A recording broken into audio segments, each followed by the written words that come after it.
코로나19 신규 환자가 세 자릿수를 유지하고 있습니다. 게다가 헬로윈데이 영향 등 곳곳에 확산 위험이 여전히 남아있는 상황인데요. 코로나19 브리핑 고려대학교 약학대학 김정기 교수와 함께 자세히 알아보겠습니다. 전화로 연결되어 있습니다. 교수님 나와 계십니까? 네, 안녕하세요. 네, 코로나19 지역 발생 환자 수가 또다시 100명을 넘었습니다. 일단 정부는 확진자가 급증한 천안 아산을 제외하고는 거리 두기를 1단계로 유지할 방침인데요.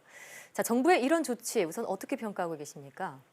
일단 현재 시점에서는 새로 그러니까 개정된 어떤 사회적 거리두기 단계가 아직은 적용이 안 되고 있는데 이러한 부분을 좀 고려를 해서 이제 방역 조치를 취하는 것 같고요. 네. 일단은 말씀하신 것처럼 이제 지속적으로 계속 국내에서 자체 발생이 상당히 계속 지속이 되고 있거든요. 네. 그래서 더군다나 특히 좀 약간 우려스러운 부분은 요양원이나 요양병원 같은 집단 감염은 여전히 있고요. 더불어서 특이하게 상반기에서는 없었던 학교 내 감염이 계속 발생을 하고 있습니다. 그래서 초등학교, 중학교뿐만 아니라 대학교에서도 이러한 부분들이 발생을 하고 있다 보니까 아무래도 방역 당국은 이 학교 내 감염을 아마 심각하게 고민을 좀 해야 되지 않을까 이렇게 생각을 하고 있습니다. 네. 상반기엔 없었던 그 학교 내 감염을 조금 더 주의해야 한다 이렇게 말씀해 주셨습니다. 다음으로 백신 개발 상황 점검해 보겠습니다. 지금 진행 상황을 봤을 때 세계적으로 어떤 백신이 가장 먼저 개발될 것 같나요? 이 부분은 아직은 속단하기 좀 어려운 부분이긴 한데요. 근데 최근 정보에 따르면은 모더나나 화이자 등에서 개발하고 있는 RNA 백신이 효능이 예상보다 좋다라고 알려지고 있습니다. 그러니까 특히나 화이자 같은 경우에는 안전성 검증 자료가 확보되는 시점이 이제 이번 달 말쯤으로 알려져 있는데요. 네. 이때쯤이면 긴급 사용 승인 신청을 할 거다라는 전망이 나오고 있거든요. 그래서 아무래도 이런 RNA 백신 형태의 그 제약사들이 개발하고 있는 코로나19 백신이 가장 빠르지 않을까 생각을 하고 있는데 뿐만 아니라 바이러스 벡터를 이용한 아스트라제네카 백신들도 그리 늦지 않은 시점에서 상용화를 추진하지 않을까 이렇게 조심스럽게 예측을 하고 있습니다. 예. 네. 자, 이런 가운데 미국과 유럽 등 코로나19 확산 기세가 여전히 거센 상황입니다. 추운 날씨로 인한 계절적인 영향도 있겠지만요. 또 다른 위험 요인들로는 어떤 것들이 있을까요? 일단 또 다른 위험 요인으로 봐서는 방역 그 조치의 완화에 따른 어떤 급속한 확산이 상당히 진행됐다라는 점입니다. 그래서 기본적으로 전 세계적으로 많은 사람들이 감염이 되고 있고 특히나 최근에는 유럽이나 미국 등지에서 감염이 굉장히 많이 나오고 있기 때문에 이러한 부분들이 상당히 우려스러운데 특히나 이러한 부분에는 말씀하신 것처럼 어떤 계절적인 요인도 상당 부분 있다라고 보고는 있습니다. 그래서 상대적으로 지금 현재 코로나19 같은 경우에는 감염력이 상당히 높고요. 그리고 전 세계적으로 많은 사람들이 감염돼 있다 보니까 여름철에 활성이 낮아지는 거에는 영향을 덜 받지만 지금처럼 활성이 높아지는 겨울철에는 오히려 영향을 더 크게 받는다 이렇게 보고 있거든요. 그래서 이런 복합적인 것들이 같이 작용을 하고 있지 않나 이렇게 생각을 하고 있습니다. 네. 자, 우리나라도 날씨가 급격히 추워지면서 실내 생활이 길어지고 있습니다. 코로나19와 독감이 유행하지 않을까 걱정인데요. 방역을 위해 조금 더 신경 써야 할 점이 있다면 일러주시죠. 일단 기본적으로 이제 코로나19도 그렇고 독감, 그러니까 인플루엔자 바이러스도 그렇고 호흡기 바이러스다 보니까 춥고 건조한 환경을 굉장히 선호하는 특성이 있거든요.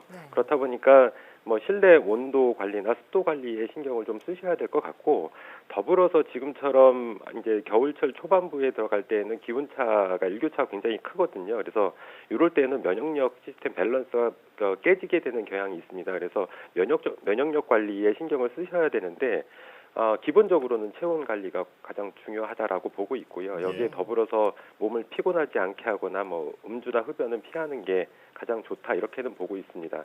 근데 기본적으로 마스크 착용이 가장 중요하고요. 만약에 본인이 어떤 호흡기 증상, 그게 감기든 독감이든 코로나19든 상관없이 호흡기 증상이 있다라고 그러면 타인과의 접촉을 피하는 게 가장 좋고요. 이러한 배려가 있을 때 실제로는 타인으로부터 내가 감염되는 것까지 막을 수도 있다 이렇게 생각을 하고 있습니다. 네. 자, 겨울철 온습도 관리와 또 마스크 거리 두기의 중요성 다시 한번 강조해 주셨고요. 수능 시험이 이제 한 달도 남지 않았습니다. 정부가 가림막 설치 등 여러 가지 대책을 내놨는데 수험생 개개인이 지켜야 할 방역 수칙에 대해서도 조언 말씀 부탁드립니다. 일단 다소 이제 시험 과정 중에 이게 번거로울 수도 있지만 마스크 착용에는 좀 신경을 써야 된다 이렇게 보고 있고요. 이거는 나를 보호하는 차원뿐만 아니라 나로부터 타인이 감염을 시키는 것까지 막을 수가 있거든요. 그래서 이러한 부분들은 좀 신경을 써야 될 것 같고 일단은 입시를 할 때 만약에 오전에 발열이나 호흡기 증상을 안 보였다라고 하더라도 시험 진행 과정에 만약에 이러한 증상이 보인다라고 하면 반드시 그 감독관한테 얘기를 해서 적절한 조치를 받아야 된다 이렇게 생각을 하고 있습니다. 네. 그래서 이러한 차원에서는 뭐 제가 생각해 예비고사실을 마련을 해서 만약에 중간에 호흡기 증상을 보이는 학생이 있으면 따로 별도로 옮겨서 시험을 지속적으로 치를 수 있게 하는 조치들도 필요하지 않을까 이렇게 생각을 하고 있습니다. 네. 문제가 발생하더라도 시험을 볼 수 있게 예비고사실을 설치하는 방안에 대해서 건의를 해주셨습니다. 자, 그리고 이번 수능은 마스크를 쓰고 시험을 봐야 합니다. 그런데 워낙 중요한 시험이다 보니까 일부에서는 마스크가 산소 공급을 방해하지 않을까 우려하고 있는데요. 실제로 연관성이 어느 정도 있습니까? 과거에도 이러한 논란이 있었기 때문에 이에 대한 연구 결과가 과거에 있었는데요. 실제로 마스크 착용하고 체내 산소 공급과 연관성이 크게 없다라는 결과가 있습니다. 근데 이 부분은 물론 사람들마다 약간 개체차, 그러니까 사람들마다 차이가 좀 있을 수 있기 때문에 만일 마스크 착용으로 체내 산소 공급, 특히나 긴장을 많이 하게 되면 영향을 받을 경우도 있거든요. 그래서 이러한 부분들을 대비하기 위해서 반드시 고사장마다 보건 인력들이 배치가 돼야 될 것 같고요. 예. 만약에 이러한 문제가 발생하는 학생이 생기게 된다면 이 해당 그 관리자의 어떤 체크나 보건 인력의 체크를 통해서 적절하게 다른 예비고사장에서 비교적 간단한 마스크 형태를 착용하고 시험을 치를 수 있는 그런 어떤 배려가 필요하지 않을까 이렇게 생각을 하고 있습니다. 네. 자, 시험에 지장을 주지 않으면서 방역에도 구멍이 생기지 않도록 정부도 수험생도 만반의 준비를 해야겠습니다. 지금까지 고려대학교 약학대학 김정기 교수와 함께했습니다. 교수님 오늘 이야기 잘 들었습니다. 네, 감사합니다.